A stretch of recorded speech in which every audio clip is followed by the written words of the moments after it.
Chapter 86। Hello friends, welcome to story की दुनिया channel पर। अगर आपको यह स्टोरी पसंद आ रही है तो लाइक, शेयर, सब्सक्राइब और कमेंट कर दीजिएगा। चलिए शुरू करते हैं। आरवी ने ऋषित से अभी इतना ही बात किया था, तभी वॉशरूम का गेट ओपन होने की आवाज आई, जिसे सुनकर आरवी जल्दी से फोन कट को कर अपने फोन शॉर्ट के पॉकेट में रख लेती है और फिर तुरंत ही बाथटब से निकलकर बाथटब पर ही बैठकर अपने पैर को जमीन से टिकाकर जमीन को देखने लगती है। तभी एक झटके से वॉशरूम का गेट खुला और शिवाय अंदर आया। उसकी नजर जैसे ही आरवी पर गया वो वहीं पर जम गया, क्योंकि आरवी की खुली पेट और उसका खुला हुआ पैर उसके सामने विजिबल था, जिसे देखकर उसे अपने अंदर एक अलग सा सेंसेशन फील हुआ। वही आरवी जो कि अपने सर को नीचे जमीन की ओर की थी। जब खुद पर शिवाय की नजरों को फील किया तो वह अपने सर को उठाकर शिवाय की ओर देखी तो उसकी आंखों में गुस्सा आ गया और फिर पास में ही रखे शिवाय के टॉवल को उठाकर जल्दी से अपने कमर में लपेटकर शिवाय के पास जाकर उस पर चिल्लाते हुए बोली, "यू बस्तर कहाँ देख रहे थे तुम?" तब जाकर शिवाय अपने होश में आया और फिर आरवी को इतना करीब देखकर वह हैरान होकर आरवी से बोला, "तुम यहाँ क्या कर रही हो? तुम तो वहाँ पर थी।" और फिर वह अपने उंगलियों से इशारा करके बताता है कि वह बाथटब के पास थी। वही आरवी हैरान होकर शिवाय के चारों तरफ गोल गोल घूमकर उसको देखते हुए बोली, "हाँ, तो मैं भी वही पूछ रही थी कि तुम मुझे क्यों ताड़ रहे थे?" जिस पर शिवाय बोला, "मैं तुम्हें ताड़ रहा था, लगता है तुम्हें बहुत बड़ी गलतफहमी हो गई है, क्योंकि शिवाय राजपूत कभी किसी को नहीं ताड़ता बल्कि लोग उसको ताड़ते हैं।" अभी आरवी कुछ बोलती उससे पहले ही शिवाय उसके हाथ में अपना शर्ट जो कि ब्लैक कलर का था वह पकड़ा देता है और बोलता है, "इसे पहन लो।" तो आरवी बोली, "मैं इसे क्यों पहनूं? ये तुम्हारे कपड़े हैं। मेरे कपड़े कहाँ हैं? वह लेकर आओ।" तो शिवाय इस बार थोड़े तेज आवाज में बोला, "अगर ये नहीं पहनना तो ऐसे ही रहो।" इतना कहकर वह वहां से गेट से बाहर निकलते हुए बोलता है, "मिसेज राजपूत, अगर टॉवेल लपेटा ही था तो थोड़े अच्छे से लपेटती, लेकिन खैर मैं तुम्हें वह सारी चीज सिखा दूंगा। आफ्टरऑल आज हमारी फर्स्ट नाइट है, इसलिए जल्दी बाहर निकलना, नहीं तो मैं यहीं पर आ जाऊंगा अपनी सुहागरात मनाने।" इतना कहकर वह वहां से चला गया। उसके जाने के बाद आरवी अपने टॉवेल को देखती है जिसे वो कमर पर लपेटी हुई थी, लेकिन वो भूल गई थी उसके दुपट्टे और लहंगा निकालने के वजह से उसकी पूरी खुली पेट दिखाई दे रहा था। और शिवाय उसके पेट के फिगर को देखकर बोला था कि टॉवेल थोड़े अच्छे से लपेटना था। ये सब सोचकर आरवी को थोड़ा एम्ब्रासमेंट फील हो रहा था। तभी शिवाय के दूसरी बात याद करके कि जल्दी बाहर निकलना, आज हमारा सुहागरात है, ये सोचकर उसके रोंगटे खड़े हो गए और वो खुद से बोली, "ऐसा कुछ नहीं होगा, हमारी शादी कोई नॉर्मल सिचुएशन में तो हुई नहीं है, इसलिए ये सब कुछ नहीं होगा, लेकिन उससे पहले कपड़े बदल ले।" आरवी इतना कहकर वो अपना कपड़ा बदलने लगती है। ओबेरॉय मेंशन। नील का कैमरा।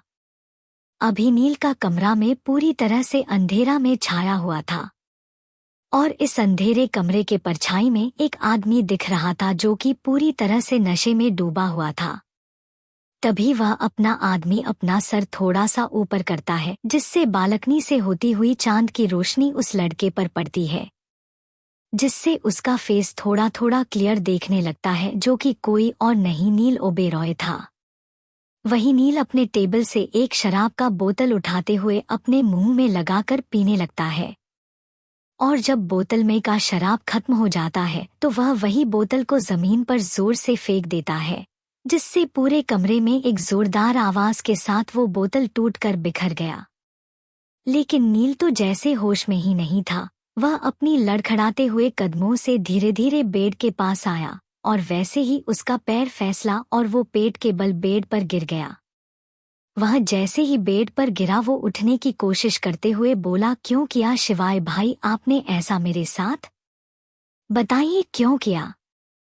मैं तो आपको बड़ी रिस्पेक्ट करता था, मैं तो बिल्कुल आपके जैसा बनना चाहता था, लेकिन फिर भी आपने मेरे साथ ऐसा क्यों किया?"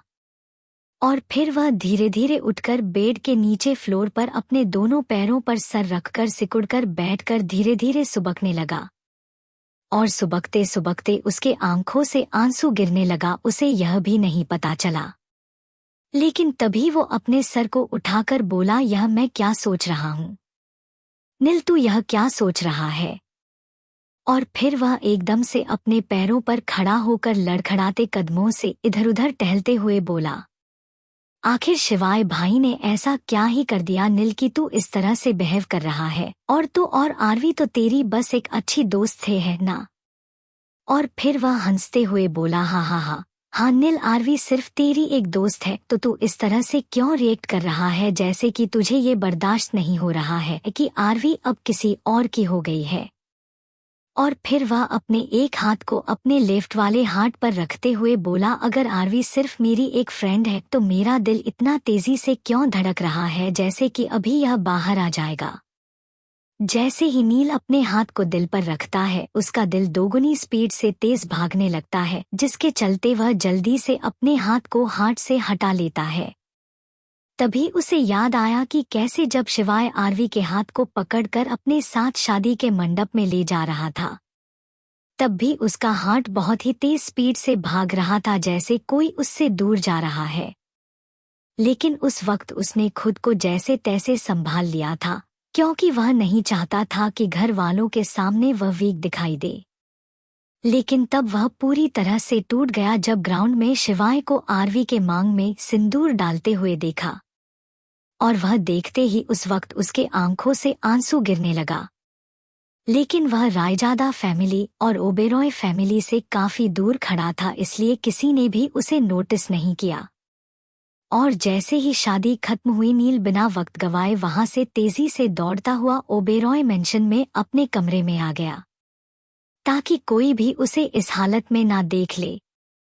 और वो जब अपने रूम में आया है तो उसने फोन करके अपने आदमियों से बोलकर शराब के बोतल को मंगवाया, और उसके बाद से वह यही सब सोचते सोचते अब तक लगभग 4-5 बोतल शराब को पी चुका था।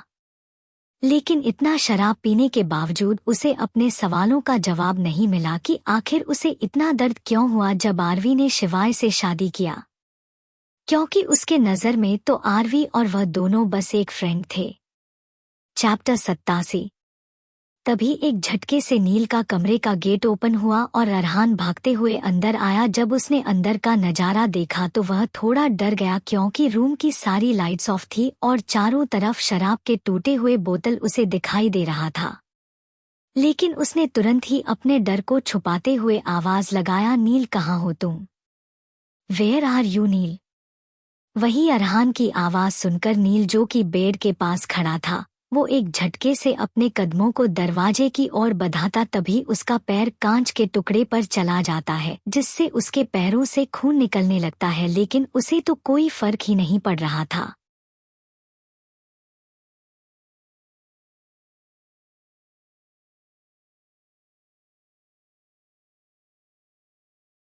लेकिन उसका पैर लड़खड़ा जाता है और वह गिरने को होता है। तभी अरहान तेजी से उसके दोनों हाथों को पकड़कर उसे संभाल लेता है और फिर बोलता है, यह क्या हालत बना रखी है तुमने अपनी?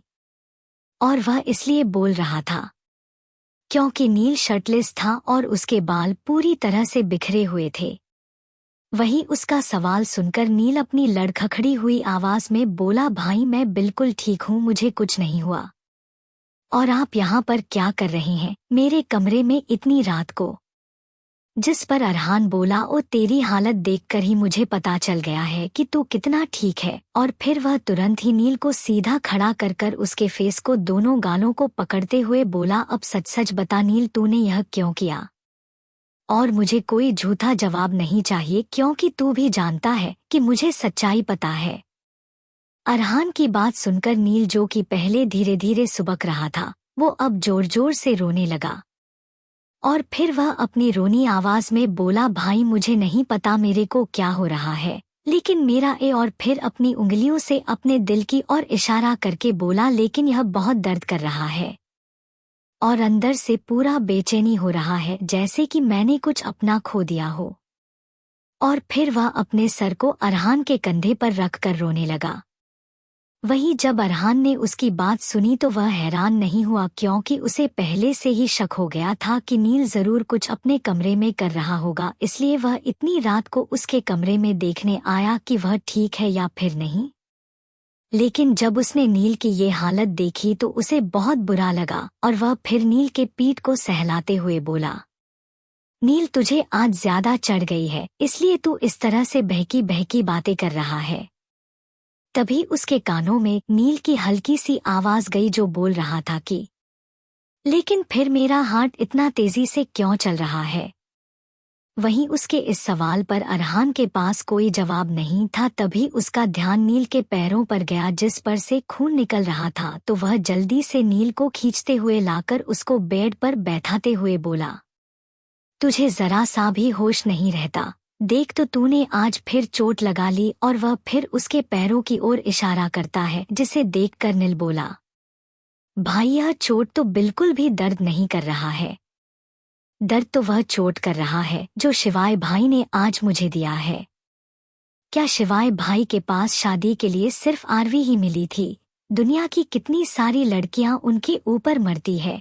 अगर वह एक बार किसी लड़की को बोलते उनसे शादी करने के लिए तो कोई भी मान जाती। नहीं, लेकिन उन्हें तो बस मेरी आरवी से ही शादी करना था। इतना कहकर वो बेड पर पीछे की ओर गिर गया और उसकी आंखें बंद हो गई। वही अरहान जो कि नील के पैरों पर पट्टी बांध रहा था, जब नील को इस तरह गिरता हुआ देखा तो वह जल्दी से पट्टी बांधकर उठकर नील के गालों को थपथपाते हुए बोला, नील क्या हुआ तुझे? प्लीज उठना, ऐसे डराया मत कर।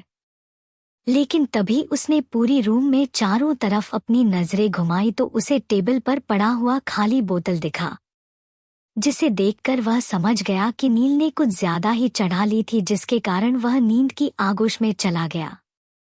इसलिए वह जल्दी से नील को अच्छे से बेड पर लेटाकर ब्लैंकेट ओढ़ा देता है और फिर रूम से निकलकर एक सर्वेंट को बुलाकर नील के पूरे कमरे को साफ करने को कह देता है।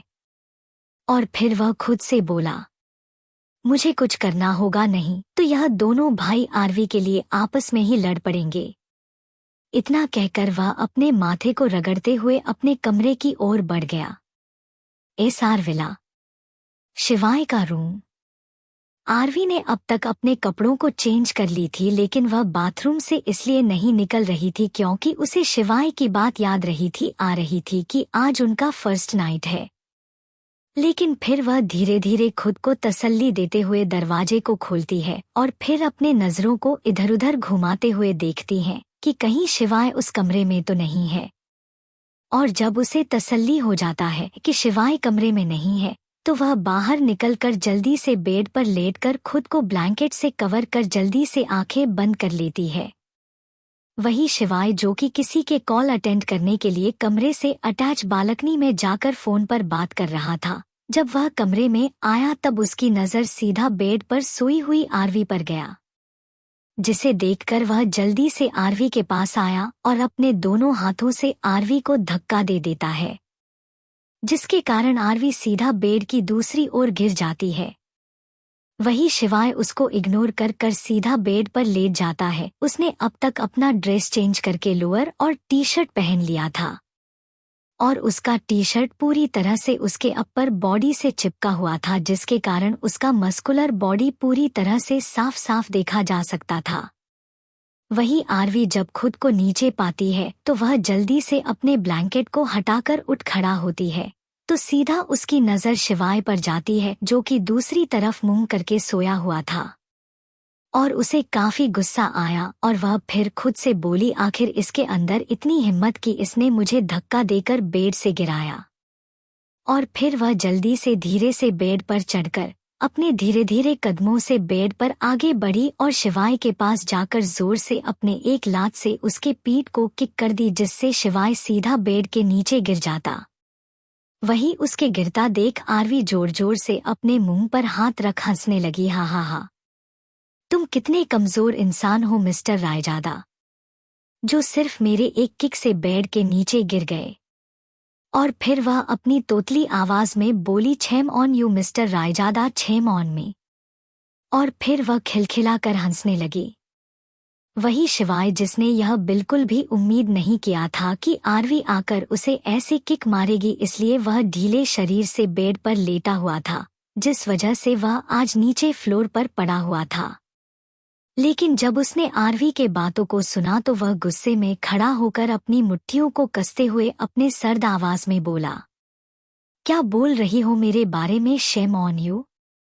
तभी उसकी नजर आरवी के लंबे और गोरे पैरों पर गया, जो कि पूरी तरह से खुला था क्योंकि आरवी ने सिर्फ अभी शिवाय का ब्लैक कलर का शर्ट पहना हुआ था। और जब वह आरवी के पैरों को देखता है तो वह एक झटके से आगे बढ़कर आरवी के पैरों को खींच देता है, जिससे आरवी सीधा बेड पर गिर जाती है। तभी शिवाय जल्दी से उसके ऊपर चढ़ते हुए बोला, मैंने तुम्हें एक बार मौका दिया था कि तुम जाकर सोफे पर सो जाओ, लेकिन नहीं, तुम्हें तो अपना बदला लेना था। मिसेज राजपूत, लगता है तुम्हें हमारी सुहागरात बनाने की काफी जल्दी है, तो चलो शुरू करते हैं।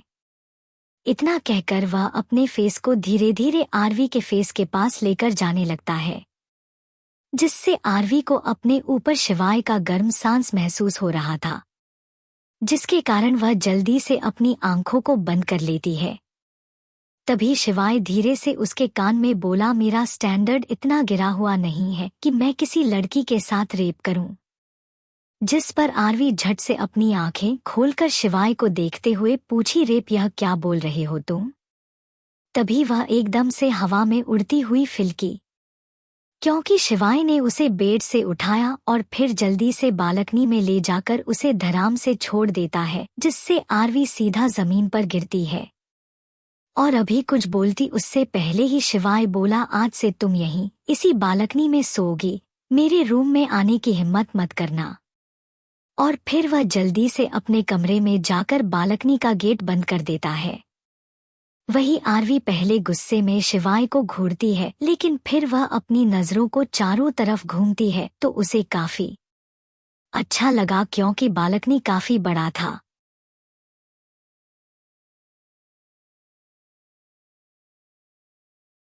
लेकिन फिर वह अपनी नजरों को चारों तरफ घुमाती है तो उसे काफी अच्छा लगा, क्योंकि बालकनी काफी बड़ा था और उसमें झूले भी लगे हुए थे और उस बालकनी में चारों तरफ से फ्रेश हवाएं आ रही थी, जिसके चलते आरवी जल्दी से अपना सारा बदला एक साइड करके धीरे धीरे कदमों से जाकर झूले पर बैठ जाती है और फिर अपने पैरों की मदद से झूला झूलने लगती है।